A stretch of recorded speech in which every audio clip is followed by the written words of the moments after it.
Greetings, booktubers, and welcome to Sunday Comics.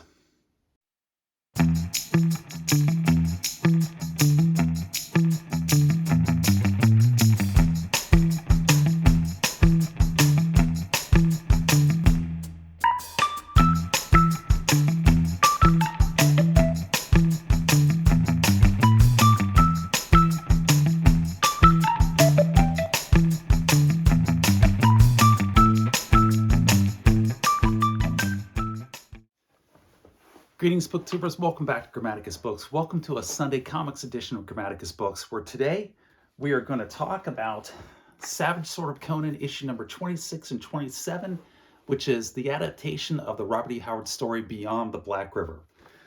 Now, originally, this video today was not going to be on Savage Sword of Conan. It was going to be on Rune. Rune, 1994 Malibu Comics, created by Barry Windsor Smith and Chris Ulm. Here's a cover here of Rune and Silver Surfer with just an absolutely epic cover by Barry Windsor Smith. And as I was getting ready to put this video together, as I was doing the final research on this video this morning, I came across a web page by Barry Windsor Smith for Rune, and at the bottom of the web page there was a contact portion, there was a contact box. And I thought, well, wouldn't that be fantastic if I could get Barry Windsor Smith to answer some questions, do a little Q&A on Rune for the video. So I went ahead and I sent Barry Windsor Smith a message seeing if he would be willing to do that. I don't think he's going to. I give it about a 1 in 1,000 chance, but I figured I'd give him that opportunity. I'll give him 2 weeks to respond back, and if I haven't heard back from him in the next 2 weeks, then I'll just go ahead and I'll do the video without his input, which is what I expect will happen. But I want to give him an opportunity to do that. So in the meantime, when I made that decision, I was like, well, now I'm in a lurch. I've got to come up with a backup plan for a comic book video on Sunday for Sunday Comics. And if you're going to do a backup plan, what better to do than a comic book on Conan the Barbarian? And if you're going to do Conan the Barbarian, you might as well do Savage Sword of Conan, because that's the best Conan comic book ever created. And if you're going to do Savage Sword, then you might as well do it on the greatest Robert E. Howard story ever written, which is Beyond the Black River. So here we are, issue number 26 from 1977, Beyond the Black River, adapted by Roy Thomas, John Buscema, Big John Buscema, with the inks by Tony DeZuniga. And it is an absolutely wonderful comic book. Here's the splash page for the start of the story, Beyond the Black River. Now, if you're not familiar with the story Beyond the Black River, in a nutshell, it is Conan in his Middle Ages. He's working as a mercenary for King Numidides of Aquilonia, and he's on the western frontier. Numidides has expanded the frontier of the Aquilonian Empire. He's pushed out from the city of Velitrium. They've crossed Thunder River and seized all the Pictish wilds between Thunder River and the Black River. And in order to hold this territory, this new province that's called Kanajahara, they built a fort on the Black River called Fort Tusculon. And that's the fort where Conan is stationed. He's working as a forester, as a ranger, to keep the Picts back.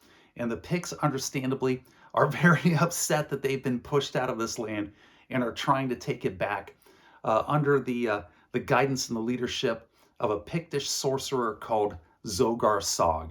And that's where this comic book picks up, is with Conan scouting around the fort when a young boy, a young man from Aquilonia who's coming over to help the fort, is ambushed by a Pictish warrior, and Conan saves his life. Then after saving his life, you get Conan and Balthus, which is the name of the young Aquilonian, walking through the Pictish forest in order to get to Fort Tusculon, and Conan's explaining to him the situation on the ground and how precarious it is, and that they're expecting an attack by the Pictish warriors at any time. And you get this just terrific panel layouts by John Buscema here, which just demonstrates why he's one of the greatest comic book artists that ever lived. In all of his panels, you'd get no bare panels. Everything is filled in the backgrounds. You have him putting in all of this work with these trees and these vines, vipers, and all types of forest animals that fill it up and give it this dark and foreboding feeling. All of his panel layouts, they're alternating all the time. You get close-ups, medium shots, far shots, and you get it from different angles, from below, from above, or right up next side to the faces. You don't just get two heads with a blank panel talking, as a lot of modern artists would do. Yes, I'm doing the old man thing. But this is just stupendous work here by John Buscema in order to illustrate the scene and build up the setting and give the reader an impression of what's going on, to fill him in on what the background is. And the script by Roy Thomas, his adaptation of Beyond the Black River, is just superb. He just hits it out of the park. From there, Balthus and Conan make it to the fort, and along the way they have discovered a body who has been killed by a swamp demon summoned up by the Pictish sorcerer Zogar Sog, and they're getting led into the fort. At Fort Tusculon, Conan and Balthus meet with the captain Vilanus, and they explain to Vilanus what they encountered outside of the fort. And Vilanus lets them know that their situation is dire. They're expecting the Pictish attack anytime, and he thinks the only way that they can break up the attack is if they kill Zogar Sog, because he is the sorcerer that is holding all these Pictish tribes together. And if he's killed, then they will break apart and melt away into the woods and save the province. But if he's not killed, they're going to come across the Black River and push the frontier all the way back to Avilitrium and Thunder River and kill every settler in between. So Conan and Balthus and Vilanus decide to launch a scouting party of 12 men to cross the Black River, to go beyond the Black River and try to assassinate Zogar Sog. And then you get the next chapter, Crawlers in the Dark, with this wonderful splash page over here by John Buscema as the foresters, the 12 foresters and Balthus win with them, crossing the Black River, going out there, hunting Zogar Sog. Unfortunately, they get ambushed. They run right smack into a Pictish war party that is coming to join the attack on the fort. And all of the foresters are killed or captured and taken to the Pictish gathering point for the war parties, where the survivors are going to be sacrificed, including Balthus. But Balthus can't see Conan's head in the pile of foresters' heads, so he thinks maybe Conan is out there. And of course he is. It's Conan. Of course Conan's out there. But first, the wizard Zogar Sog summons a saber-toothed tiger that kills the other forester that's pinned to a stake next to Balthus. And then Zogar summons a gigantic serpent. So the serpent comes into the enclosure, and the serpent is going to kill Balthus. And at this point, the artwork takes a slight downturn, in my opinion. I think John Buscema, I think he's getting a little tired. He's losing a little bit of his energy, and the panels get a little bit more bare bones than they were at the start of the comic. But it's still good. And of course, before the serpent can kill Balthus, he is rescued by Conan, and they are fleeing over the palisade of the fort, the Pictish fort, and gathering point, in order to try to get back to Fort Tusculon in order to warn them of the impending attack. And that's where the first story ends here in issue 26. The rest of the magazine here, you have the very first appearance of Conan in comic books. That's not 1970 in Marvel. There was actually a Mexican comic book of Queen of the Black Coast that was published in 1965 with this very, very primitive artwork. And they do a little bit of a history here on the very first Conan in comics. And then you get a Solomon Kane story of Dracula versus Solomon Kane that is titled Retribution in Blood. And the artwork in here is by David Wenzel, which really surprised me. David Wenzel is a very famous book illustrator, not so much comics, but he's a famous book illustrator. I have a number of David Wenzel books, and they are just fantastically illustrated. He's a great embellisher, British, I believe. And you've got him here in a Savage Sword of Conan, doing Solomon Kane. And then at the end of the book, you get a pin-up splash page for the next episode, which is titled Children of Jhebbal Sog for issue 27, in order to bring the story to a close. In issue 27, you have the Beasts of Jhebbal Sog. They decided to change the title. I don't know if Stan Lee or if Roy Thomas decided, but actually it's probably a better title than Children of Jhebbal Sog. And it picks up with a quick recap of what happened in issue 26. And then you get Balthus and Conan fleeing into the forest, trying to get back to Fort Tusculon. And once again, John Buscema, he's gotten his wind back. He's gotten his second wind, and his artwork is back up to A status. As they're fleeing, a Pictish war party overtakes them, and they're forced into a fight. Of course, you got to have a fight with Picts and Conan, and you get a great battle scene here in the forest by John Buscema. Wonderful combat, wonderful action, and nobody can draw action or Conan action like Big John Buscema. He was the best.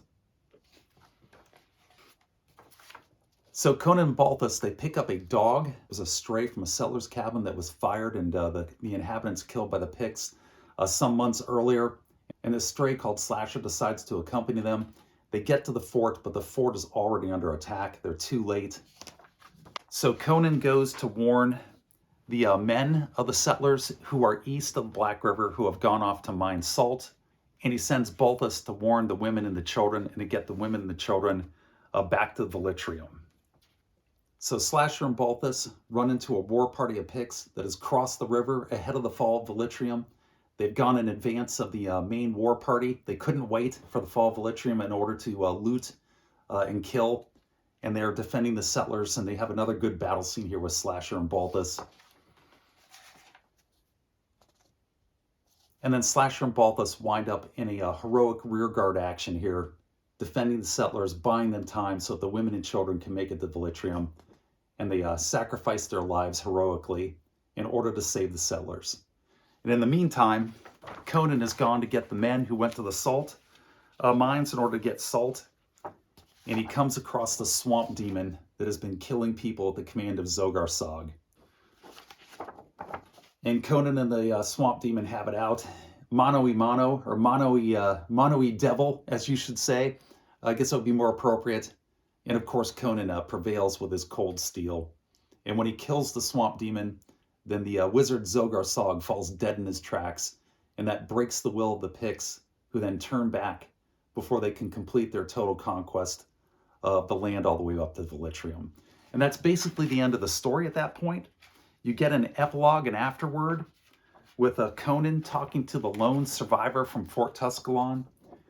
And the survivor is telling him about the fall of Fort Tusculon and about Balthus and Slasher's heroic last stand.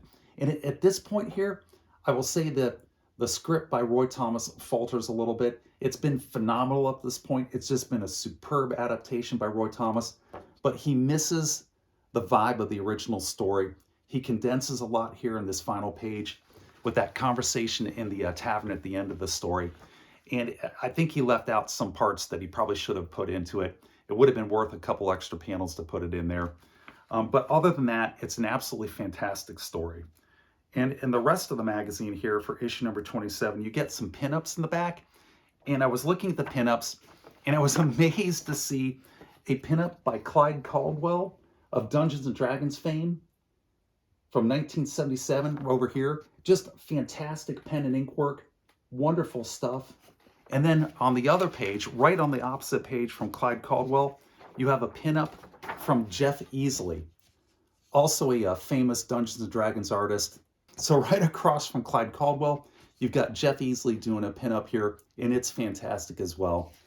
And that is issues number 26 and 27 of Savage Sword of Conan the Barbarian, Roy Thomas and John Buscema's adaptation of Beyond the Black River. It's phenomenal. And with that, I'm going to wrap this one up and say take care, be safe, and I will catch you guys next time.